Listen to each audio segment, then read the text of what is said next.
Welcome into another edition of WRAL Triangle and Two. I'm Mark Bergin, filling in today for Louis Fernandez. Chris Lee, he's the host of the Culture State podcast, also a member of WRAL Sports. Chris, good to have you here on this Monday morning, and we get to start out right from the top. We get some breaking news this morning. Both Julius Peppers and Muhsin Muhammad joining the Panthers Hall of Honor. As someone who is from North Carolina, I can't think of someone better to talk to than about these two Panthers legends. Yeah, you knew it was going to be two big-time former Panthers. I know they teased it the other day that there are two more going into their Hall of Honor, and it's cool that David Tepper started this last season. And so to have these two, I think these are two of the Panthers that kind of set the tone for what the organization has become and what it could be in the future. What do you remember about Peppers as someone who grew up here? Because I'm looking up some of his stats, and it's just like we're talking about one of the best edge rushers of all time. Peppers is probably the best athlete to ever come out of the state of North Carolina, right? And I'm very comfortable saying that because of what he did in two sports and how well he did it in the sport of football as well. But it was just amazing being a young kid and seeing this guy, Julius Peppers, who would be wreaking havoc on Saturdays on the field for the North Carolina Tar Heels. And then all of a sudden when you get to November and December, you're seeing this guy who's jacked, bigger than all the other basketball players with muscles popping out of everywhere, just bowling people over on a basketball court, playing at a high level there as well. And so it was just amazing to see this guy, this specimen, who could do both sports very well and from the state of North Carolina. Then, like a legend, gets drafted to the Carolina Panthers and ends up being a great defensive end for them, is the best defensive end in franchise history. And so seeing him, kind of grow up in North Carolina, make his name at the University of North Carolina, Chapel Hill, and then also go to play for the Carolina Panthers, it was hurtful when he ended up leaving and going elsewhere, right? Because you wanted to see this story kind of continue to play out in front of the hometown fans. He goes to the Chicago Bears, then goes to the Green Bay Packers. But how all great stories go, he ends up coming back home and gets a good 2 years, a nice little swan song for him with the Carolina Panthers, and did a really good job while he's here. He's definitely one of the best in franchise history. Yeah, you mentioned the ties to North Carolina. Like, I know MJ's got the ties to Wilmington and UNC, but here's what you're talking about, right? When I say one of the best two-sport athletes ever, you think about Deion Sanders, you think about Bo Jackson. Julius Peppers and Donovan McNabb are the only two players ever, only two people ever to play in a Final Four in basketball and then also to play in the Super Bowl. So elite company there. And he was a reserve on a Tar Heels basketball team. I'm talking about the hardwood here that made it to a Final Four. And so then it's like from the football field standpoint, it's just like, is the size and speed to where he could get around pretty much any tackle with his speed, but he had such long arms, I remember too, to be able to use that as an advantage off the end. It just made the opposing offense's life a living hell. I have no other way of putting it than that, Chris. Yeah, because he wasn't that guy that was a defensive end that didn't have athleticism, or he had that extra gear that he could pull from, and a lot of it was because of his basketball background, right? He knew how to juke people on the basketball court. He could juke a left guard and get to the quarterback, or left tackle, I should say, and get to the quarterback. So. It's an amazing athlete. He's definitely deserving of the honor to go into Panthers Hall of Honor, and I would also hope that they retire his jersey number for the Carolina Panthers as well. I think he's definitely deserving of that. Yeah, I think when he's eligible for the Pro Football Hall of Fame a year from now in that 2024 class, because you have to be retired for 5 years, he should be in on first ballot. He has to be. Now, maybe the argument against him would be, okay, he's fourth all-time in sacks in the NFL. He never led the NFL in sacks during a single season. He did lead it in TFLs, but I think part of that is, okay, the attention that he garners off the edge. To me, the mark of a Hall of Fame player is that if an opposing team has to game plan for that player where it's like, know where this guy is at on the field at all times, Julius Peppers was certainly that. I mean, not only just that, like you talk about 9 Pro Bowls. He was first team All Pro 3 times, 3 times for the second team All Pro, 2000s All Decade team, 2010s All Decade. Like, come on, man. Like he's got to be first ballot just because while he was playing, he garnered enough of those accolades to show that he was one of the best of the time. And if you're one of the best of the time, you definitely have to get that serious nod. And then you said it yourself. What you said, top 4 all time in sacks? Mm-hmm. 4th all time. That doesn't sound like a first ballot. That doesn't sound like a first ballot Hall of Fame. Like I hope the voters. I hope the voters do not like overthink this. Like sometimes you can overthink things a little bit too much. Do not overthink this. Julius Peppers, even if you just go to the Wikipedia page, if you've never seen him play, look at the Wikipedia page. That will tell you that's a first ballot Hall of Famer. And I think we think of Peppers a little bit differently, Chris, if not for the Super Bowl loss. They're right there with the Patriots. And remember, final Patriots drive up the game. They kick it out of bounds. Patriots get it at the 40-yard line. 3 timeouts and a minute and some change left. And it sets up a long field goal. We remember what the Patriots built with their dynasty. If the Panthers go on and win that game, we probably remember Peppers even more fondly. Something we remember here in North Carolina, but I'm talking about throughout the country, football fans all throughout this country. I think might remember him a little bit differently. They were right there with the Patriots, and it's like, if not for a botched kickoff, maybe we remember history just a little bit differently. And that's a great point because outside of that year with the Panthers, he never really was on a team that you remember, right? Like you can't go back and say, that team, they should have won it all, or that team should have. He didn't really have, like when he was with the Bears, they were decent Bears teams. When he was with the Packers, they were decent Packers teams. And of course, when you have Aaron Rodgers and Julius Peppers on the same team, you always have a chance to go far in the playoffs. But those teams just weren't like super dominant teams. They weren't all-time teams that we're going to sit back and think fondly of and think like, man, like what if? So I think that's probably the only thing that goes against him. But other than that, I'm just imagining if he would have stayed with the Panthers and if the Panthers still would have been able to have that magical 2015 run with Cam Newton and Julius Peppers on the same team, and maybe what you're saying with that first Super Bowl run, if he didn't get it, maybe that second Super Bowl run maybe would have done the trick for him. So we could play the what-if game all day, but we know what is fact. Julius Peppers is the first ballot Hall of Famer. He has to go in. Voters, do not overthink this next year. Yes. Okay, so let's go to Moose now. And big-bodied receiver, a great tandem with he and Steve Smith. And what I remember from Moose is the fans chanting his name whenever he'd get a first down, but I loved his touchdown dance, the through the legs basketball style. That is what I'll remember from him as a receiver with the Panthers and with the Bears as well. Another player who played for both franchises, Chris. Yeah, one of the things I liked about Muhsin Muhammad and Steve Smith together, they set the bar so high for Panthers receiving corps in the future. I still don't think that the Panthers have ever had a 1-2 punch the way that they had with Muhsin Muhammad and Steve Smith.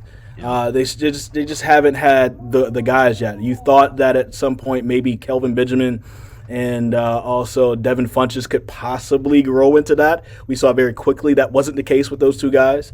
But Muhsin Muhammad, Steve Smith, sticking with Moose, he was that first, big time receiver for the Carolina Panthers, and he showed you what could be possible with that position. So somebody that is he's basically a North Carolinian now. I mean, he's still in Charlotte. He's helping build the city up. I believe he has a construction company down in the city of Charlotte, so he's helping out with that expansion there.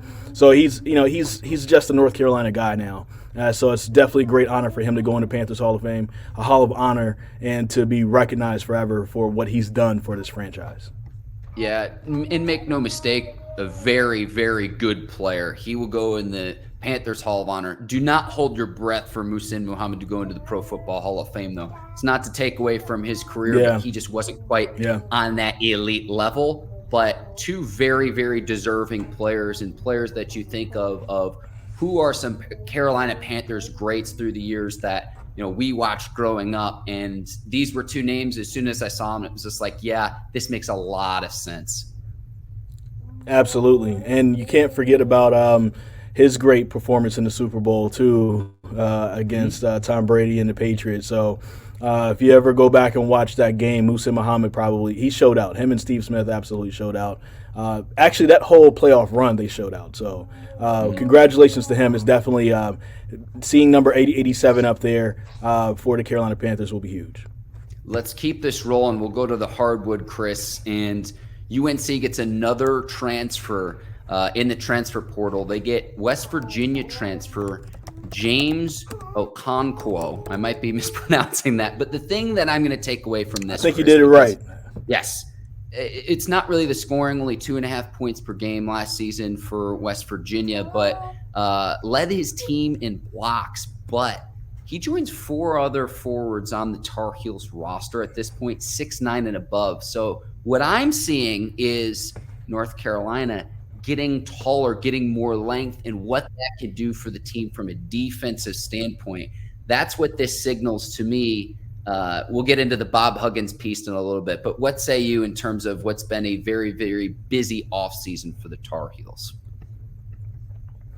I love this for the Tar Heels. I mean, you talked about the other power forwards. You have Zayden High, who's a freshman, who's coming in. And then you also have Jalen Washington, who's a sophomore, and he's, still developing himself. And then also Jalen Withers, who's transferring in. You'd expect Jalen Withers to probably play a little bit more of a wing role.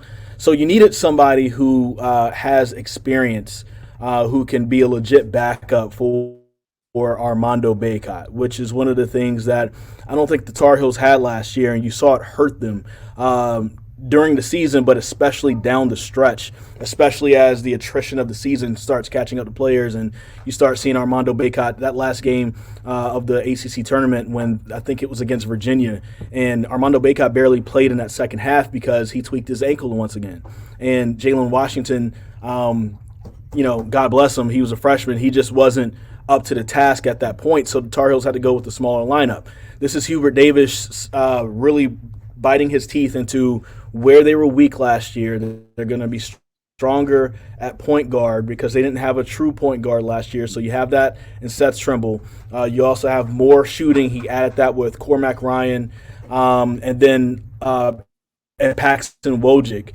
But now you're getting bigger. You have guys that can back up Armando Bacot if something were to happen. And I think that's where James Okonkwo could be. Just basically a nice big body that could go against some of those other big bodies in the ACC. I mean, even with Armando Bacot, he was killed on that pick and roll every time that they went against Duke last year, right? Mm-hmm. And so now, you don't have the same guys. It's not the same makeup for Duke. But if you go against another team that's like that, or if Duke tries that same thing, you have bigger bodies and more bodies to kind of throw at that and stop those things from happening. So big time pickup for Hubert Davis. Definitely going to be interesting to see how he fits all the pieces together. I like that a player leading the team in blocks and then 3.5 rebounds in 11 minutes per game for Okonkwo as well. And then it's like, okay, being able to take advantage of the turmoil at West Virginia in the aftermath of Bob Huggins' resignation. Now, Bob Huggins' lawyer is saying that, oh, no, my client did not resign from West Virginia following a drunken driving arrest. My 2 cents worth is this is just my opinion, Chris. Make sure Bob Huggins gets right if he is to return to the game, because, okay, if this was the first time, that would be one thing. But when he's not only jeopardizing his own life, but putting at risk the safety of others, to where it's been a repeated problem for him at West Virginia. This isn't his first mishap. It's, hey, he himself has to get right. And returning to the sidelines and a basketball floor, this has nothing to do with Bob Huggins, the basketball coach. It has to do with, you have to get your day-to-day right as a person and as a human. And that's where I'm saying, hey, North Carolina here with this transfer is taking advantage of, we don't know how that situation is going to unfold with West Virginia, because again, from a basketball standpoint, Bob Huggins is a legendary coach. Yeah. If you remember when he left Cincinnati, I mean, he resigned from there, and that was started by being arrested from a DUI, right? So you're right. This is a continual problem for Bob Huggins, and I just want him to read the room. Read the room. Even if, I think we all kind of expected this situation was really, hey, Bob, step in office. You can either resign or we will fire you right now. That's probably the situation, right? So now after this, why come back to sue the school? The school has a job to do. The school looked out for you by putting it out the way that they did. And hang on, Chris. Let me interrupt you really quickly too. This is also a decision that Bob Huggins made in the aftermath of his radio interview just this same offseason. Oh, he said that in a radio interview. Well, in terms of derogatory comments he made, I'm not going to repeat them here on this show in this podcast. Oh, I forgot about that. That too. Yeah. He just read the room, Bob. Like, it's you can't continuously be bad PR and expect to keep your job. Now, I don't expect him to go for too long without a job. Maybe he'll be sitting at home for the next year, and if something opens up next year, maybe not as big as West Virginia, but something maybe at a mid-major or whatever, I'm pretty sure he'll get an opportunity. But read the room. Like, you have to be a good citizen these days, just mainly because, like, companies, schools, they're not going to take you having all of this bad PR. I mean, you mentioned it just now on the radio show with having those, I believe those homophobic slurs that he put out there. And then, of course, with the DUI, and that's not your first. You've done this before in the past. Yep. Like, bro, you're not going to stick around. Like, Mark, do you think me and you would last one of those with our current job at WRAL? No. It's as simple as this. We'd be out. Me, Chris. Yeah, we get one of those, we're out. To me. And it's like, for me, it's like you'll always be employed as long as what you bring to the table outweighs the negatives. But it goes back to, multiple situations where it's terrible PR. And it's like, have you learned your lesson? And it reaches a point, too, where when you're like one of the highest paid public employees in the state, you take on a public persona that is sometimes bigger than that of a governor in a respective state. That's how passionate fans are about college football and college basketball. And so that, to me, it's like you have a responsibility to where, especially with young players you're trying to recruit, Chris, and a lot of them aren't going to go pro. A lot of them aren't going to. So it's like, if I'm a student athlete, it's like I want to go somewhere that's going to help mold, my son or daughter for what sport they're playing, how I would want them to be raised, the life lessons that I want them to learn for whatever it is that they choose to do with their life. But Chris, we can move on because we've run out of time here. NBA Summer League observations. I don't want to take too much away from just a few games that are meaningless, by the way. But I have to say this. I look at the top 3 picks, Victor Wembanyama, Brandon Miller, Scoot Henderson. And it's like, after this opening weekend, I know that the Hornets played in the California Classic too. I can see why you took Wembanyama number 1. I can see why Scoot was as heralded as he was. Brandon Miller is just the consistency. I still think he could be a very good player, but it's just like, of those 3, if you asked, hey, which one would you not want to have? For me right now, that answer is Brandon Miller. I think with Summer League too, Chris, I'm going to say this as well. your biases are reconfirmed of whatever it is that you were to believe going in. But man, it's like I watched Wembanyama last night and I was just blown away with what he can do. We'll go from here. Yeah, he amazing game. Like his second game there, people were kind of down on his first game, only having 9 points, and it's unfair to these guys when you just look at points, right? If you watch the game and you see what's going on in the game, Brandon Miller's stat lines haven't looked good. The first 2 games he had, I think, about 10 fouls, maybe more. He had more fouls than made field goals. So it's, his first 2 games did not look good at all. But he did a few things that were promising. Like you would see, there's one sequence where he got a steal, went down to the other end, and got a big-time dunk. And then the ball is outletted again. He plays some really good defense, and then the Hornets get a quick stop. Those are the things that you're really kind of looking for these guys in Summer League. If you just look at the stat line, you might be disappointed. Like you said, you're going to reconfirm some of your biases. Victor Wembanyama is the best prospect out of all 3 for sure. And you saw that, and I think I even saw that in the first game where he was a little bit more of a distributor, and you saw this 7'3" guy taking guys off the dribble and making these amazing passes to open teammates who are getting buckets. Like, you just don't see that a lot. And then he brought the scoring in for his second game. Brandon Miller, he'll be fine. Will he be an all-star? I don't know. I think he'll be a pretty good player, though. He'll definitely get to a second, maybe a third contract. The rest is going to be up to him to learn the game. I will say, though, I hope he's paying attention to James Bouknight, because James Bouknight is looking horrible for the Charlotte Hornets right now. And I don't know if James Bouknight is even going to make the team for as bad as he looks. And he was a lottery pick for the Hornets, like, I think 2 or 3 years ago. So, and he's still playing in Summer League. So that's not a good look on James Bouknight. So I hope that Brandon Miller's looking down the locker room from him and looking at number 2 and saying, you know what, let me not do that. Yeah, because whatever James Bouknight is doing right now is not helping his cause to be on this team. The play last night that blew me away, Chris, was along the baseline where Wembanyama shoots a shot, he misses, and he goes to the other side of the hoop to collect his own rebound. And the way he's just able to move like a gazelle, but it reminded me of like when you're a kid on the playground and the other kid's just taller than you and there's nothing you could do even if you could box him out. That play where it's just like the way he was able to move was just different than what I've seen from that of a basketball player, just given his length. And, maybe I'm a little bit down on Miller after a few Summer League games, which again are meaningless. But maybe I would have felt the same way if Scoot had actually played against Wembanyama last night. They had that great exhibition game about a year ago, and Scoot out with an injury. He didn't play last night.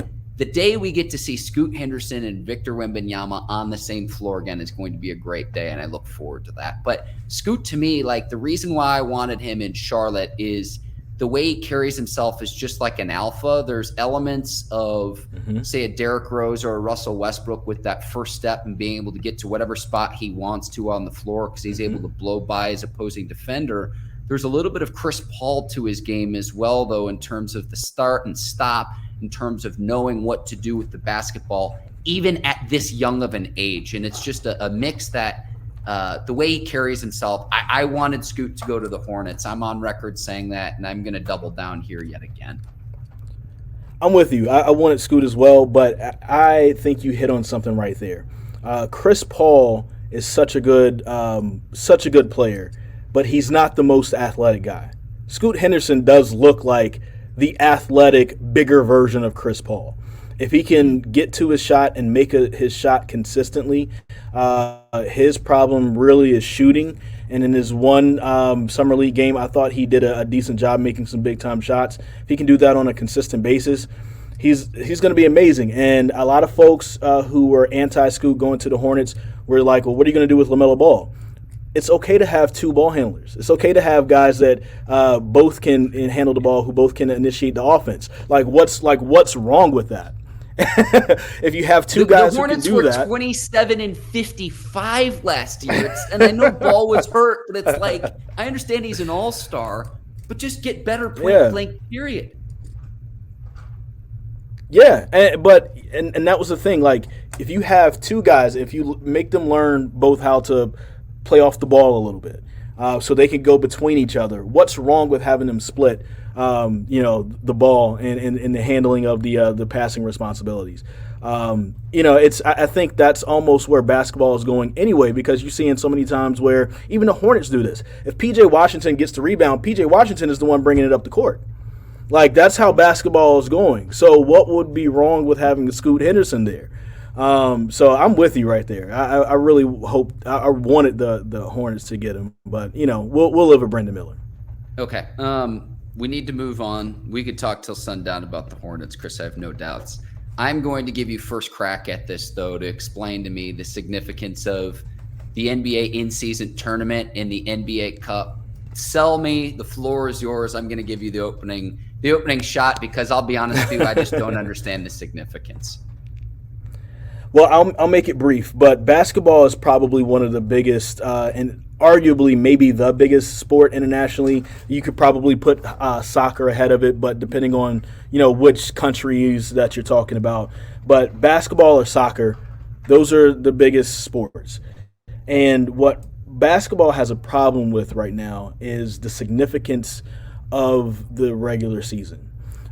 With football, your team is only going to play 17 times. Each game actually means something. Each loss could mean you're not in the playoffs. Each win could be you're in the playoffs, right? And with basketball, you just don't have that, especially with load management and things of that sort, and players sitting out games. So now you have a situation where you're incentivizing players there's something to play for that means something. On these Tuesday nights, it's not going to be a regular Tuesday night game between the Timberwolves and whomever else, right? That might seem boring. No, this means if you winning your group play and you can get to the knockout round, then you're potentially going towards an NBA Cup. You're going to see players actually playing. You're going to see NBA basketball that matters in November. You're going to see basketball that matters in December outside of a Christmas Day game. You know what I'm saying? And so now you're going to have the best of the best from these teams. It's going to become appointment television because you don't have that during the regular season until you get to the All-Star break and then after the All-Star break in the NBA. So I think this is going to be great for the NBA for their future. They didn't put in where the winner of the NBA Cup would have an automatic bid to the playoffs. I wish they would have because I think that would incentivize teams a little bit more. But now you actually have appointment television from the NBA in November and December, and we haven't had that in a very long time. Several things I want to break down here. You mentioned the incentives for the players. I get that they can make more money if they win this cup. So, okay. But I still don't understand from a fan standpoint why I'm going to care. Now, I will say this. From a scheduling standpoint, not conflicting with football, I think was smart of the NBA because there's really no conflict there. So it's good on the NBA for that. I would have liked to see the NBA take this a step further to say the winner of this either gets a playoff bid, maybe they get some sort of relief if they have to pay the luxury tax, maybe they get an additional draft pick. Make it a higher incentive to say if your team goes on and wins this tournament, there's more at stake than just, okay, you win an NBA Cup, an in-season tournament. Now, am I going to watch? Absolutely, I'm going to watch because when it's an up-and-coming team like, let's say, the Magic going up against the NBA Elite in, say, a finals matchup, and I'm just using the Magic as an example, but like a team that you don't expect to be there, I am going to be excited. But this to me is just like, I still don't understand the stakes. And I feel like it's like whichever team Patrick Beverley is on is going to end up winning this thing. And it's going to be like, what is the purpose? I want to see the league more incentivize the teams to actually win the tournament. I think that's the next step of this, Chris. That's what I want to see. Well, also, I think, I would want to see that as well. But I also think that like having the NBA Cup means that you put the spotlight on more teams, right? Because, there's a lot of people who would say like, especially when the Warriors won last year, oh, the Warriors won again, that's boring. Or if the Lakers were to win, oh, LeBron James is back, and that's boring. What if you just brought up a good example? What if the Magic is there? What if it's the Magic versus the Oklahoma City Thunder, and that is the final? Two young and up and coming teams, and now you get a chance to see these teams on a grand stage in the middle of the season start to figure it out together and start to grow up together in these big time moments. I think that's needed because so many of these games in the NBA are throwaways. You have these guys coming from college or overseas or whatever, used to these big time games, and now in the NBA, really, there's no big time games until you get to the postseason. And so I think that's what the NBA Cup means for fans. It means that now these are games that mean something, that have stakes. And when there's stakes involved, when there's a reason to watch, that makes it all the better, in my opinion. And so I think this is going to end up turning out a lot better than what you may think. And I'm excited to watch some games with you. I want to get to a few years in. I like tournaments of any sort, but I just think $500,000 for a max level player like a LeBron, like a Kevin Durant, it's like I'm still just I'm at a shrug, Chris, but you do make a compelling argument. Chris, is there anything you need to plug before we sign off here? I want to say this. Look out for this. This is coming very soon. Panthers Playbook is going to be another podcast coming from WRAL and the Capital Broadcasting Podcast Network. Myself, Dennis Cox, we will be the host of that show. I will be going to every Panthers home game, maybe some road games. We'll see what happens with the budgeting. We'll have immediate post-game reaction on that podcast, and then we'll also have a preview during the week of the game that's upcoming. So there'll be something new that we're bringing out for Capital Broadcasting. Be on the lookout for that. You should probably start seeing it maybe in 2 or 3 weeks. I think the first episode will probably come out sometime around training camp. Chris, that's awesome news. You're the absolute best. I want to thank you, Chris Lee. I'm Mark Bergin. Thank you so much for watching another edition of WRAL Triangle and Two. We'll see you next time. Until then, take care. So long, everybody.